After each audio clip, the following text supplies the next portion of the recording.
Good morning, good afternoon, good evening. How are you, beautiful people? Today it is Two Chaps, Many Cultures, episode 118 on this wonderful, is it a Wednesday? I think it is. A couple of days before Christmas. Welcome, and we are talking about soft skills. Soft skills, are they so really soft? Should they be considered hard skills? Are they hard at all? Are they hard to learn? We're going to learn from somebody today, actually. Stick around.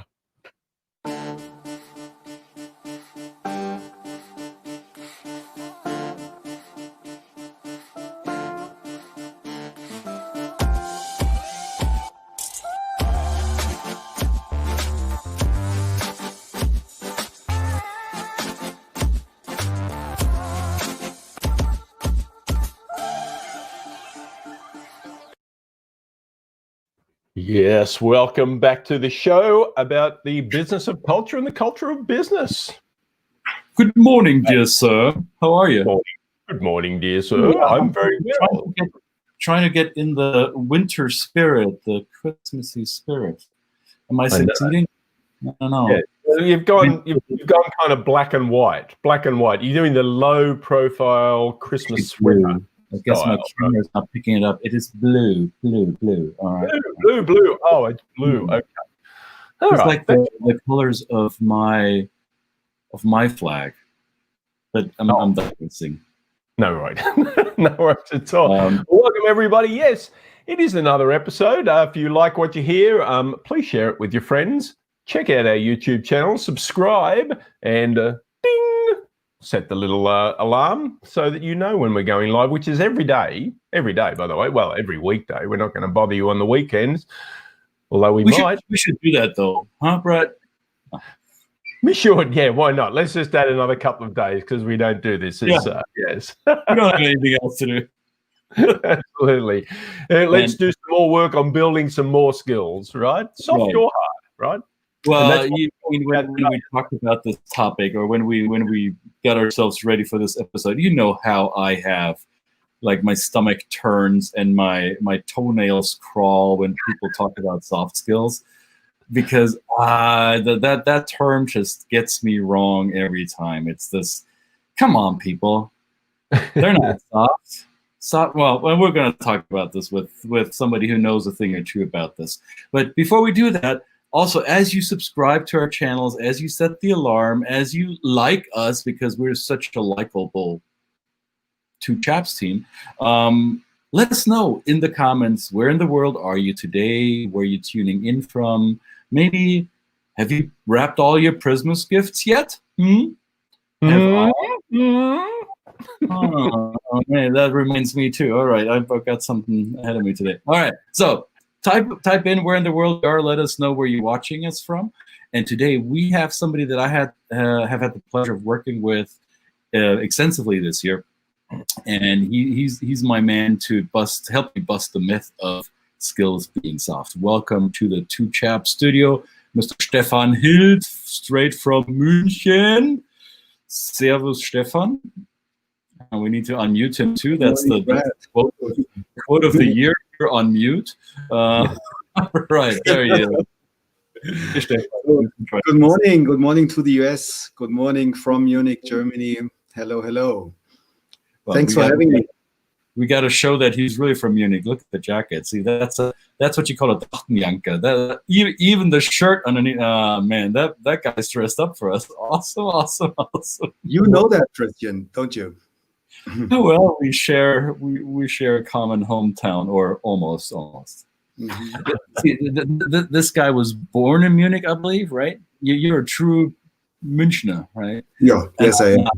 I only moved there as an adult, which true people from Munich, they kind of look down upon us, Zurgerosted, because we came in late to the party and we're not truly bred and born in the city of. But I'm from the same state, at least. All right. So. And from the same part of the state. That's important too. Yeah. Yeah, cool. Stefan, tell our audience a little bit about what you do, and before we sink our teeth into the soft tissue that's not so soft at all. Right. So again, thanks for having me this morning, or wherever you are on this planet, afternoon, evening. I'm Stephan. I'm from Munich, and I sometimes introduce myself as a passionate Municher, but a passionate global citizen at the same time. I'm blessed with parents who are very open-minded, who are very curious, and who traveled with me as a little boy already a lot. And that made me curious. And so I took the first chances to travel by myself. And the 16th year of my life I spent in the United States, believe this. And that was a really great experience. Maybe some of my youth friends are even watching today. Great friendships I made for life, and great friendships I really cherished.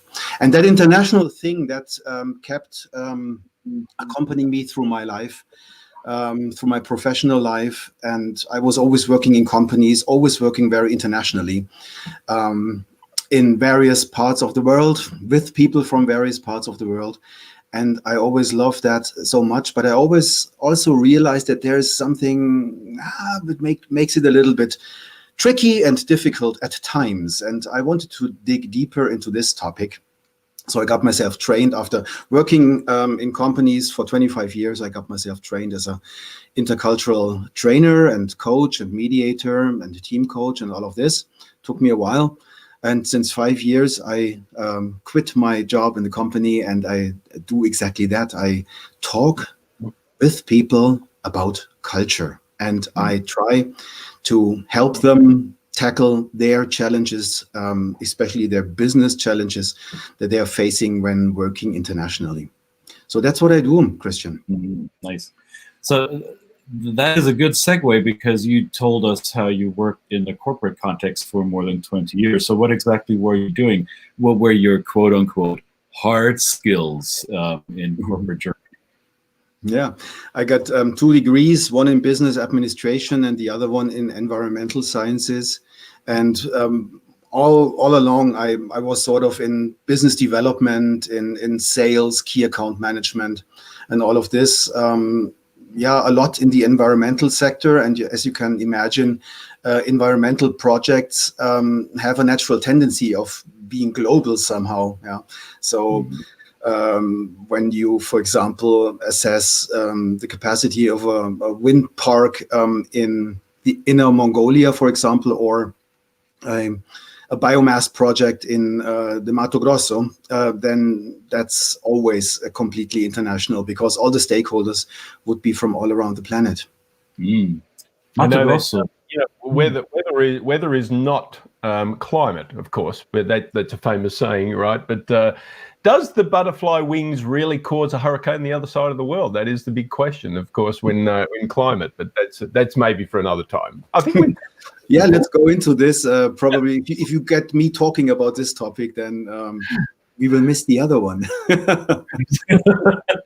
Well, the reason why I asked this question, as we say in German, I came into the back door, or around the corner through the back door, because it's often viewed as having this strong subject matter expertise in whatever your profession is. That's the often referred to as hard skills, right? So this is your core competency, and hard as being marketable, hard as being hard currency, hard as being critically relevant to do your job successfully and be good at what you do.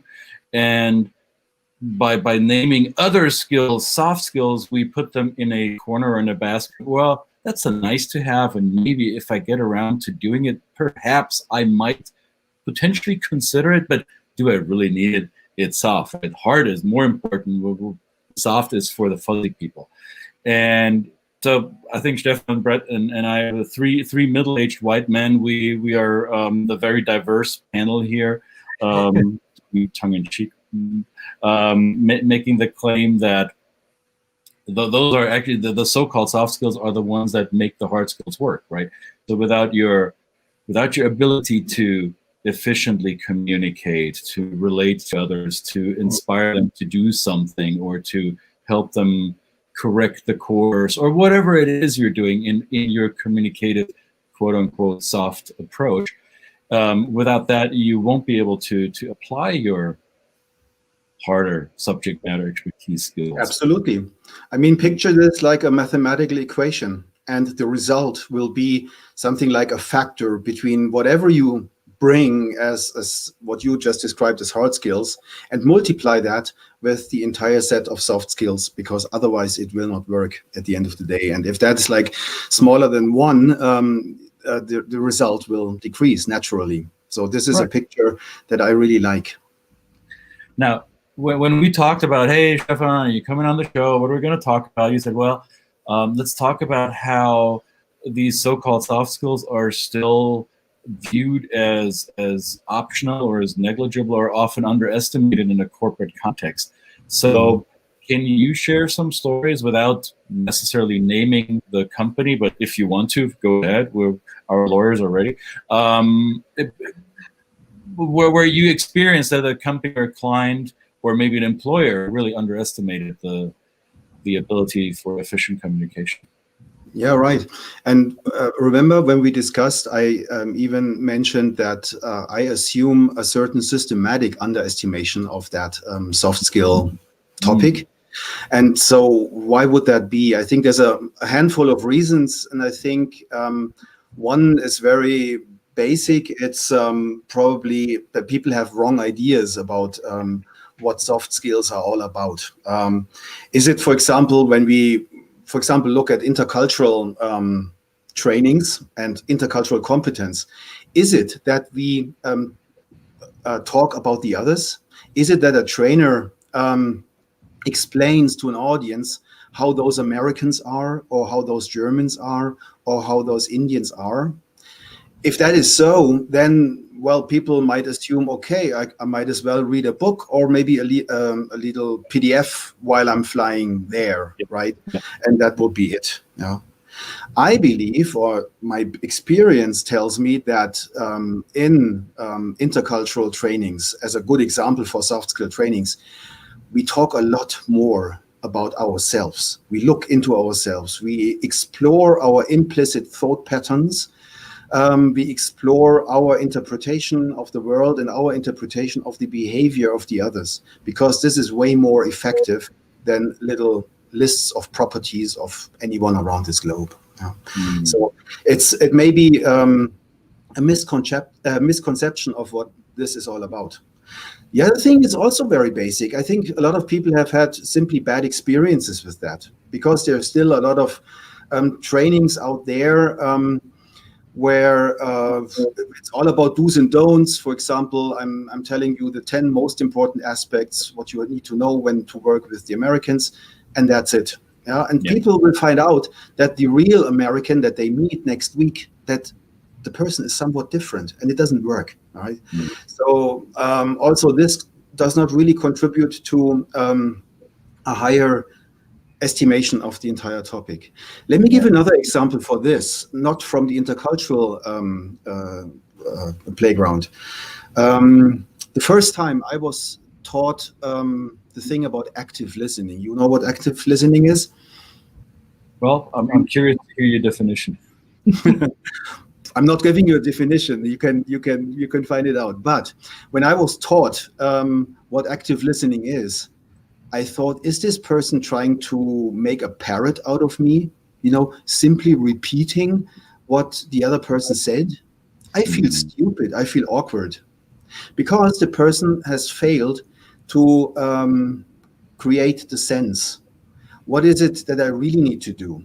Yeah, and it was a very mechanical, behavioristic, if you may, way of transferring some skill to another person. And it really didn't catch me. It took me years. Like playground children mimicking each other's behavior, right? There's no deeper meaning behind it. It's just observe, copy, paste behavior, right? But not really letting the meaning of what we're listening to sink in and percolate before we. And your counterpart will realize that and will react accordingly. And you try this once like this, and you will never try it again. So after a wrong conception of what soft skill trainings are all about. Bad experiences might be one of the reasons. Another thing is, especially with regards to cultural topics, that people are so stiff with respect for their very business they are running, the very factual aspects. For example, say we are in IT, we are all IT engineers, and this is what we are talking about, right? We are talking about architectures, and so what does culture have to do here?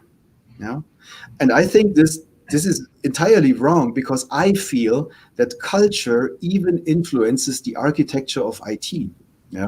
Think about it. So the wrong or the false assumption then is that since we speak the common language of our trade, which will be IT or engineering or sales or whatever it may be. So in our industry or professional vertical, we have a common job language and job culture. So we don't need to talk about our other cultural differences, because what we have in common is our profession. So why would we have to think about cultural differences within our profession, right? That's right. We would assume that the stuff we are working on is sort of culture free, which may be true, because a 0 and a 1, or a sequence of zeros and ones, may be culture free. But the way you handle your projects, the way you go into meetings, the way you discuss, the way you schedule, etc., all of this is tainted by culture a lot. And at the end of the day, what counts is that you get your business done, and you do your business with people, don't you? And so this is the other side of looking at the thing. Well, one example I came across the other day was a team of people from a particular country, having observed that they bring some more critical thought to, and this was in the IT field. They said that their critical thought was interpreted by their counterparts in other parts of the globe as negativity. So they were being accused oftentimes of poo-pooing a project, saying why it can't work, why, bringing up the possible problems that arise. And that was interpreted to mean, oh, you just don't want to do it. And they said, it's actually not that we don't want to do it. We actually do want to do it, but we want to make sure that we have all the data, right? So these are to me, that was an example of two different people from different cultures interpreting the exact same process. Because in the other culture, somebody coming along and bringing up 100 different ideas of what might go wrong might be interpreted as that you're just trying to put barriers up, so therefore you don't want to do it. So learning that is often important to say, so what is this person's motive, right? What is that? Interpreting that as a soft skill. I know my friend is using that term again, but interpreting that as a soft skill and understanding that let me ask at least, what is the motivation behind bringing up these objections or possible negative outcomes? Absolutely. I really love your example, Brett. I'm wondering whether the counterparts of your coaches were Germans. Well, no. Just a joke. But, because Germans, it comes very lightly across our lips to say, ach, wissen Sie, das Problem ist, so the problem is, and it sounds in the ears of many people around this globe as if we would be slamming a door. We don't want to discuss any further. We sort of are convinced the thing won't fly because it can't work. I hear something different there. I hear my mind has found issues and already started to analyze these and like this. So when we say, the problem is, we're actually saying that we are in the topic. And this is there's a linguistic discrepancy, right? So not every language has the same words to describe a mental state, right? In the German language, when we are faced with an issue, with a challenge, then we gravitate to the word problem because we like to fix problems, because we see that as a challenge. But to other ears, this may sound like, oh, a naysayer. Okay, so he doesn't want to be part of this, right? And this is just one example. Many other languages have similar linguistic nuances that create meaning conflicts, that create, or that are indicators of a different cultural approach to thinking. Right? Absolutely. Yeah. And so beside those aspects of maybe having made bad experiences, of having a completely wrong conception on the subject of soft skill trainings or intercultural trainings, besides that, this the assumption that we are talking about something very clearly defined, KPIs or some engineering things, and these would have nothing to do with culture. I feel there's another great source of underestimation for the relevance of these topics, and that this I hear a lot from people in high positions, from CEOs and head of HR, etc. They would say stuff like, our employees, they are all older than 7. They are grown-ups, they are professionals, and why bother with these things? And you see the business is running, right? No major catastrophes. Yeah. I like your. I just want to get back to your analogy. No, I don't. I'm known for not doing math live, right? People will lose an eye. But I think the analogy you mentioned earlier on about it is a multiplier, right? In mathematics, it's not just an addition. It's not just 1 + 1 = 2 and you're going to be okay. It's actually take those technical skills that you've got and add a multiplier. I think this is this is something I haven't used that concept before, but it is actually adding a multiplier. So taking your skills and adding that multiplier has bigger impact than just adding another soft part of your to your toolbox. I think that's a great analogy. Mm-hmm. Yeah, thanks, Brad. And the thing here is that I heard this kind of statement a lot from people in very high positions, and those people usually led a quite international business life. They would travel here and there and have a telco with, I don't know, the US in the afternoon and already 1 in the morning with India or China. And they had no idea what was going on the floors of their own company 2 stories further down. And I only wish that they could, in German we say Mäuschen spielen, you can pretend you are a little mouse and you run around the corridors of your own company and then hear what people actually say, how they talk about the others, And even, when I look back to my 25 years of working in the corporate world internationally, how often have I heard people complain about those others, Oh no, not them again. Why can't they ever be like this? Oh, forget those, they will be never able to do this. Or, oh, they are so horribly, whatever. And I'm deliberately not naming anybody, and I'm also not telling the adjective, right? So, because the list is long. Some are arrogant, some have no sense of humor, some are unreliable, some are X, Y, Z. Yeah, it doesn't matter. It doesn't really matter because there are systematic reasons for these misconceptions. Yeah. And this is something that you probably really underestimate when you are like in, I don't know, the highest floor in your CEO or whatever office and have no idea what exactly is discussed down there in the international project teams, for example. Yeah. And the other thing is that those people, they have no idea where in their corporation actually a functioning teamwork between different entities, say in the US, in Europe, in Asia, where in this architecture, a good corporation contributes directly to the value creation of the company. I think if they had this idea, they would pay much more attention to make the factor, Brett, the factor in front of the mathematical equation larger than 1. Can I ask a quick question? so you talk about the upper echelons of the C-suite and things like this, which is when we get to those levels, we assume that the technical skills are then delegated to the actual people that do the work lower down. So do you get to a point where, are there any parts of these skills we talk about in cultural learning that can be delegated or should be delegated by a CEO as well? Or should they be really absorbed and practiced every day? A CEO is not going to do the technical work to model that for his team. He understands that the people that he's got around him are technically adept.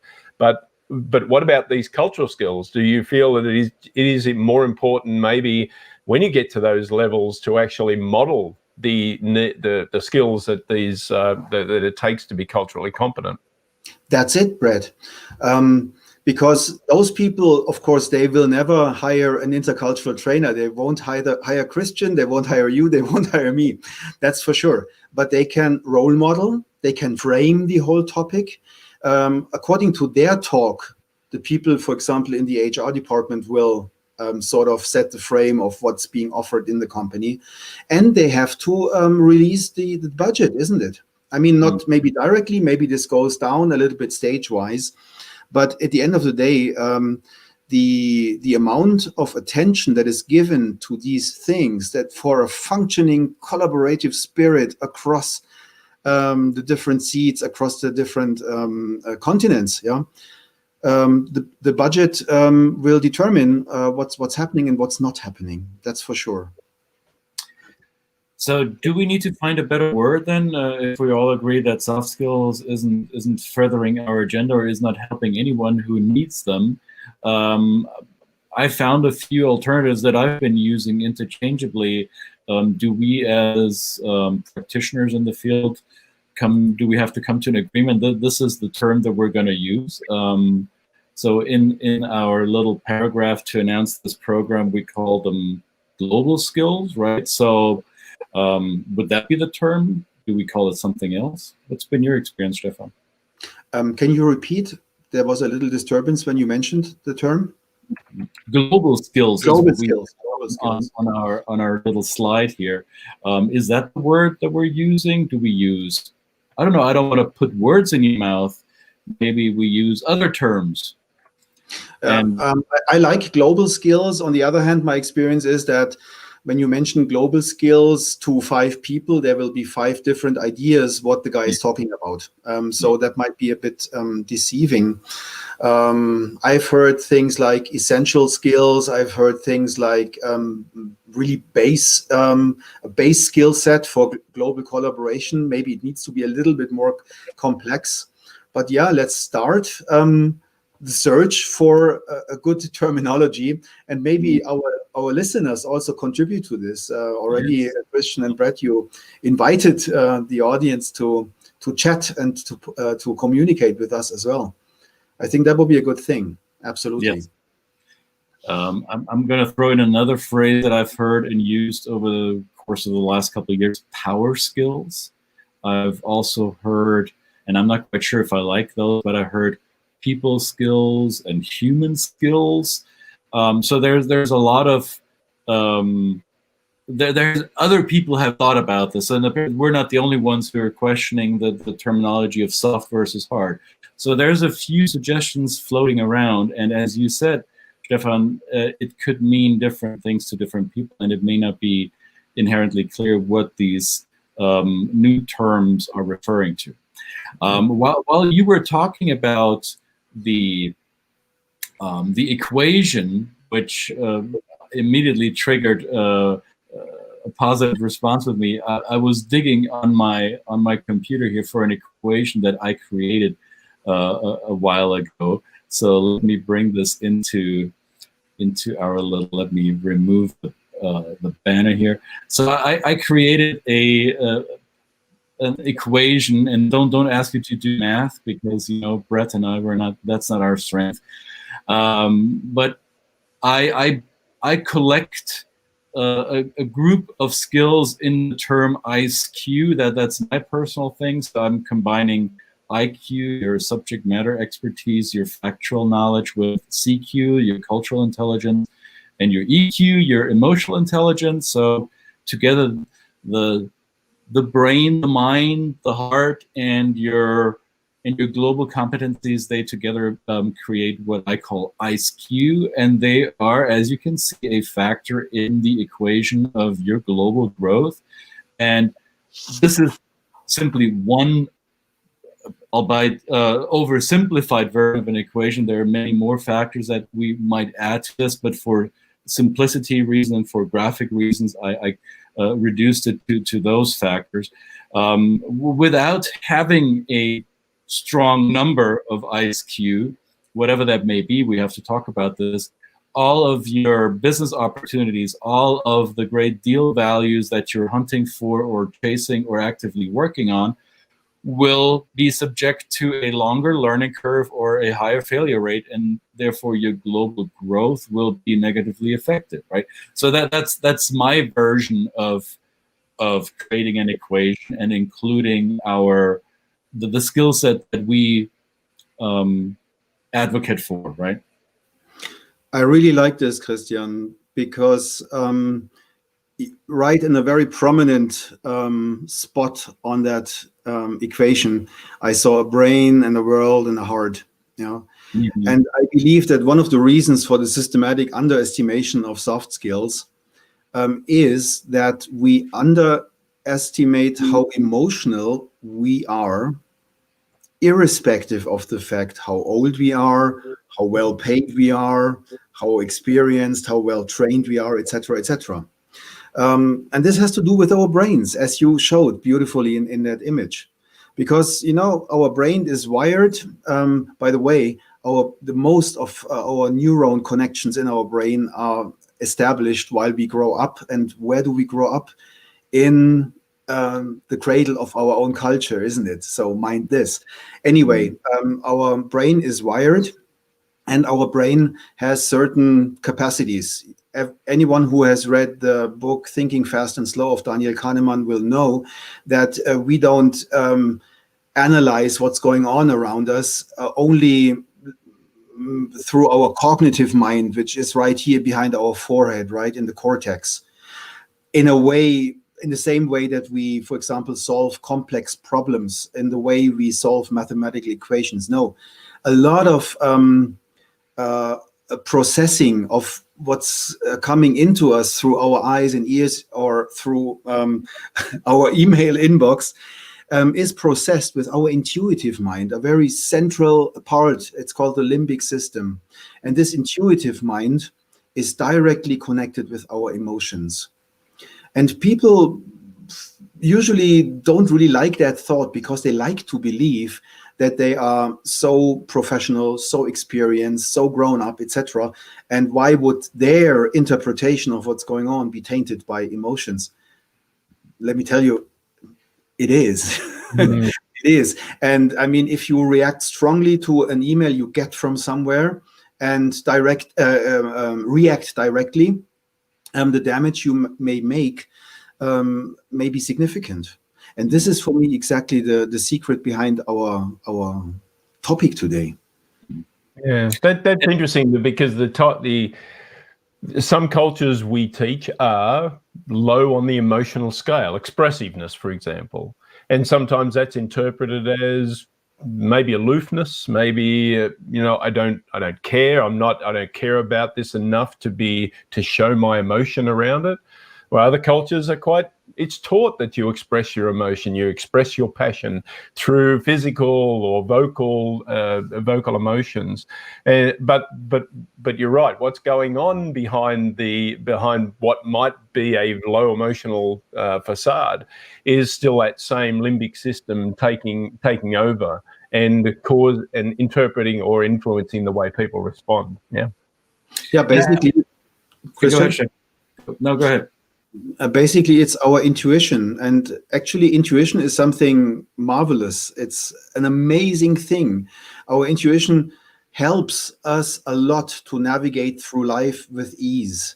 The only thing is, it doesn't always work, because our intuition is good in circumstances that are familiar to us somehow. There we can almost blindly navigate through life. but our intuition sometimes puts us onto wrong tracks. And not being aware of this, not checking twice, not breathing deeply before I react, this may, in the professional context, cause a lot of damage. And but these things you can only find out if you really give yourself, or maybe your team members or whatever, a little time to explore this. And this is my view on what soft skill trainings are really all about. It's not like training a rabbit, or in the example I gave earlier, training a parrot, but it's a very, very deep way of looking into ourselves, into our implicit thought patterns, into our reaction patterns, etc., in order to become even more professional, right? So in that way, again, it becomes visible that through the so-called soft topic, we may even increase the level of our hard skills. Or our wives might say training a husband. like that. I'm not sure where this all began. This may be a result of industrialization of our societies, like 150, 200 years ago. This may be a result of the movement of enlightenment, when science started explaining to us what's going on in the world around us, that we didn't have to rely on beliefs or superstitions any longer. So when we had empirical data and facts to explain certain phenomena to us.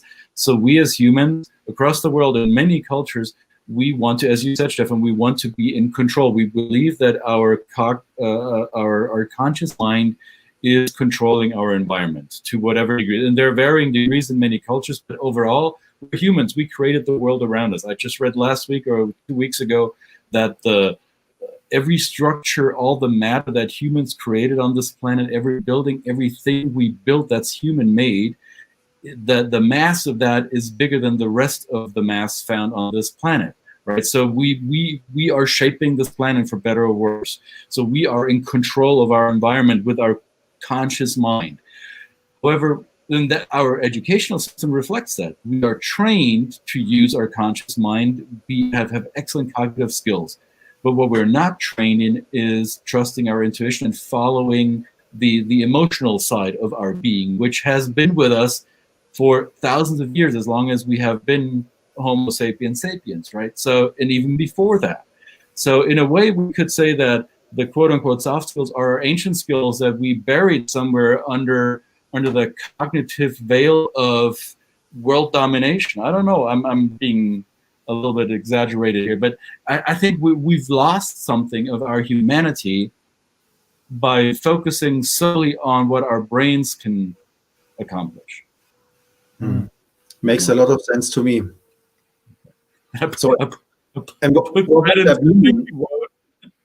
no, I think that this is a great point, right? Yeah. So because you can see this rooted back to conflict, right? Because we're taught to think scientifically, so therefore our version of the science means that it's right? Our way is right, and now the other way is wrong. So it conflict has been around for as long as humans have been on the planet. But I think that has kind of exponentially added that kind of factor to the ability for or the way that we take what facts we have in a technical way and assume that what we have is right, and then our brain kind of throws that and discombobulates that and says, hang on, there's these emotions going on and I'm trying to tamp them down. Some cultures, emotions are we're told to tamp them down, keep calm, show our emotional intelligence, right? Exactly. So it's kind of like, why be so emotional? But the intuition part of it is listening to that intuition and going, okay, something seems not right here, so I need to bring it into my executive function in some degree, but I also need to interpret how my limbic system is making me feel right inside. And how do I address that? And how do I then reach out to the other person and see if they're feeling the same way? What effect is my actions, my behavior having on their ability to do their job? Yeah. Yeah, and what you are describing is it requires a lot because it's a very mindful way of looking at ourselves as we go along, as we go through our days or working days in the company, for example, but also privately in our private life. A very mindful way of reflecting what's going on. I'm deeply convinced that this can avoid a lot of harm and can do a lot of good if we can practice. And I don't believe that this can be started like this and then it works for the rest of our lives. I think it's a very gradual process that we have to learn, experience, learn again, experience. So that's something that grows over time.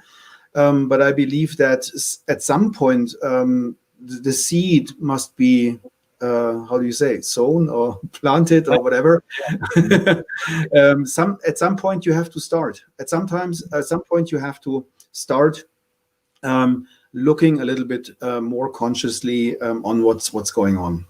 Well, let's go back to your original. You started describing your experience early on, right? We had this experience with our guest yesterday, Jules Sheldakar, who, from an American point of view, was exposed to a culture very early in life that really did trigger something in her about a passionate curiosity about what goes on behind the veil of the Indian culture, right? And now married to somebody from that culture and now living there.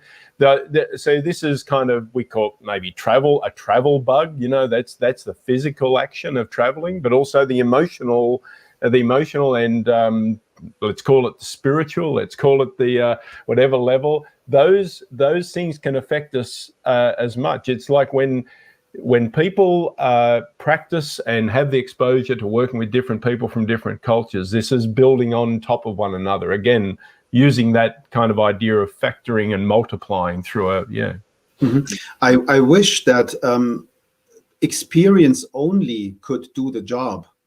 So travel more and you will acquire a lot more soft skills. I don't believe that this can work. I have met many people who have traveled to 1,000 countries, and the only thing is that they are full of stereotypes. They know everything. They know how the Americans tick, and they know the people from Saudi Arabia, and they're full of stereotypes and haven't ever bothered to dig deeper, to really understand, and so on. So it takes really both. It does take the experience, but it also takes the reflection and this digging deeper approach, this asking approach. I really like this attitude of looking at the world and looking onto other people with a very curious mindset, with a more asking mindset. I think that's the trick. Yeah, well, I think we all know people that have traveled to many countries, and all they've done is used it as a tool to affirm their biases. Yes, right. They haven't really dug in and experienced the culture. They've just gone to say, well, now I know I'm really superior. There's a dualism that one of my mentors years ago taught me, that if we want to be successful in our context, whatever we do, and he used an explanation of political leaders or leaders of greater organizations, we need to have the balance of expertise and humanity. So, and he used a few U.S. presidents to highlight how they were successful or not successful because they only had one of each. So, Barack Obama was very high on expertise, right? So you listened to the man and you thought, okay, this guy has some brains, some big brains, and he knows what he's talking about. He's competent. He knows how to talk. This is a man with a lot of expertise. His humanity may have been there, but it didn't override his expertise. So when people who appreciate competence heard Obama or saw Obama speak, they were often drawn to him because of that. The humanity said, he didn't really address the problem of racism in the U.S. for various reasons, but that was what a lot of people had wished for. That didn't happen.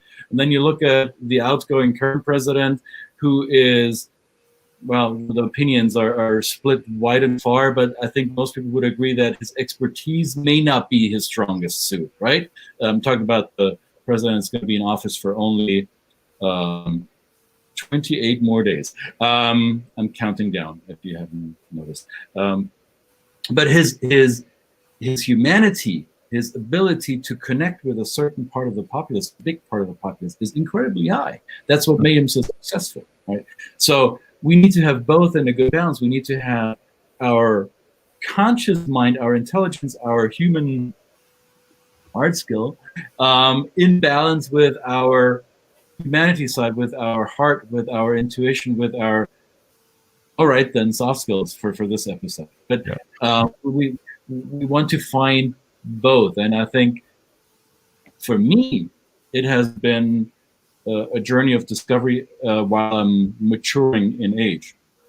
So when I was younger, when I was in my 20s and 30s, I thought all that matters was my expertise. All that matters was my hard skills. That will get me ahead in life. And I completely negated the other part. And it took me many years to come to terms with it and unearth what's been shoved down.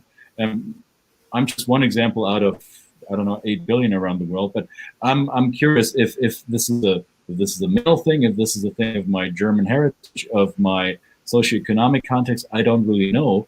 I simply recognize it for myself that if we're suppressing that which could be our soft skills, our global skills, human skills, power skills, whatever we want to call them, I'm not a complete human being, and I'm only becoming that as I'm realizing that. Mm-hmm. I like people skills. So, can I have you comment on something, Stephan? This is interesting. I think I want to pick up on this. Somebody goes through life just being taught that their technical skills are the most important thing in their life, right? They have, this is their identity, this is their ability, their training, the things that they can apply and make money with, right? Let's call it that. They gather resources through the exercise of their technical skills. They do that and they go through the life, right? And then they get to a certain point where they retire. They think, okay, well, now I've worked hard, I've applied my skills, I've been successful. And then there's a gap in their life. Right. Then they get up every day faced with, having to interact with people that are in the same situation. And so do you think that this is one way to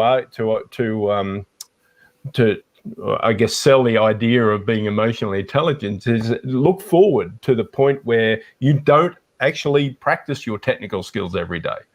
And then you don't want to get to a point in life where you feel that you're unfulfilled, or you're not practicing your skills and you're not using your technical skills. So therefore your life might feel empty if you don't have these emotional skills to then apply to whatever travel you want to do when you retire, the other people you interact with when you retire, and that kind of thing.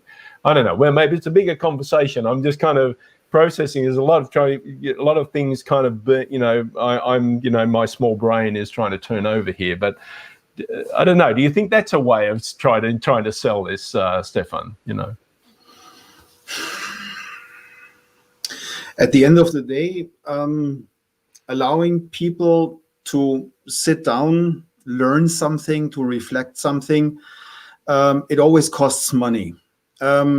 Even if people like you, Brad, and Christian, and me would do that pro bono, it still costs a lot of money, because it would take these people out of their daily business process for 1 day, 2 days, 5 days. So the big question is, why would anybody pay for that?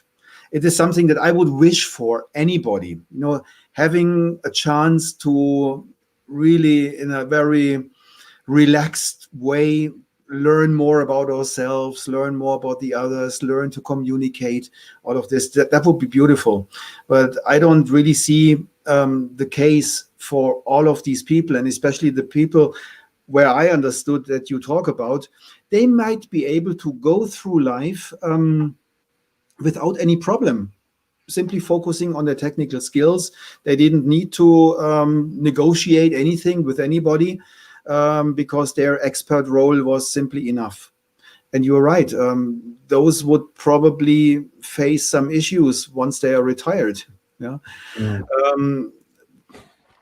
And picking up on that, the reason why we discuss the corporate world is that in the corporate sector there are plenty of teams, departments, individuals in the corporations where their soft skills are so important that they contribute to the result, the bottom line, the earnings of the company. And then it's an investment to dedicate time and to dedicate money to help these people grow their people skills. I wish that would be available for anybody. Yeah, I do too. For not only for selfish reasons, but for I think business outcomes will change if our organizational structures become better balanced between expertise and humanity. If the people skills are better developed, because organizations who are well equipped with that follow different goals. They stop following monetary financial goals only. They will add a purpose and a mission to what they're doing, and usually that would be one that supports the society in which they're placed, right? So, my hope is that that the younger generations coming into leadership positions, now the millennials have entered the leadership realm, and the Zs are going to be next. And I see it with my children. I see it with the millennials I've had the pleasure of working with. Many of them base their decision making on different value systems than us Xers or the baby boomers, because what's important to them is there a purpose aside from the business objective? Is there more mission behind what we do rather than making money? Do we do good somehow? Do we create a positive change for people? As this mindset is permeating corporate culture, that's my hope. That's my naivete. I don't know. As this mindset is permeating the corporate world, we may see a shift away from focusing on hard skills only. You want me to react? Go ahead. In German, we would say "Dein Wort in Gottes Ohr." So, yes. May your word be heard by God. I definitely also hope that this will, like a grassroots cultural change, change organizations as well. I don't know. I'm not a sociologist. There are certain thought schools who assume that the structural component, the system it's such, it influences culture irrespective of the people who are in that system. And the question is, the big question, if, say, a handful of young millennials join a company, they would be able to join that organization, to change this organization, the organizational culture, etc. Or a couple of them would become absorbed by that system, would become absorbed by that structure they find, while others would say, okay, that structure, that culture doesn't really suit me, I leave.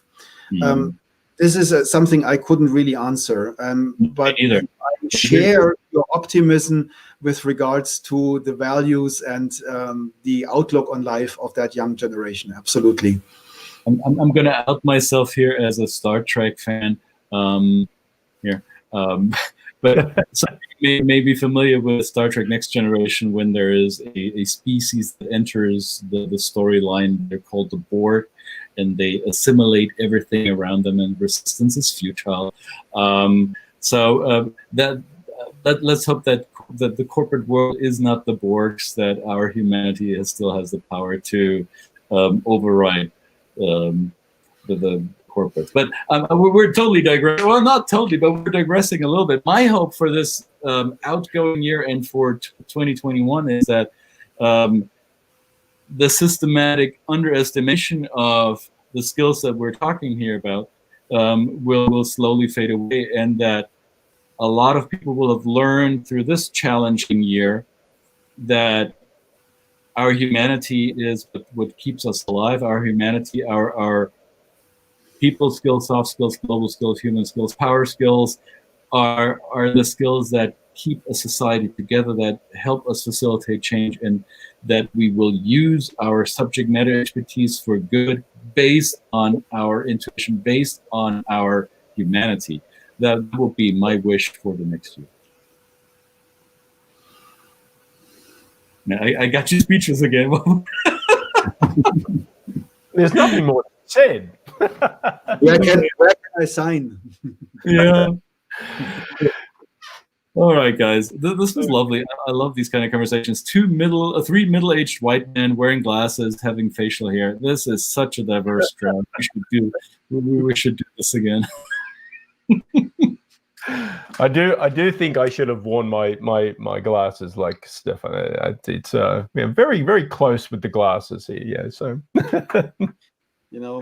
I can Brad, I can teach you how to see the world through German eyes, No, all right. Oh.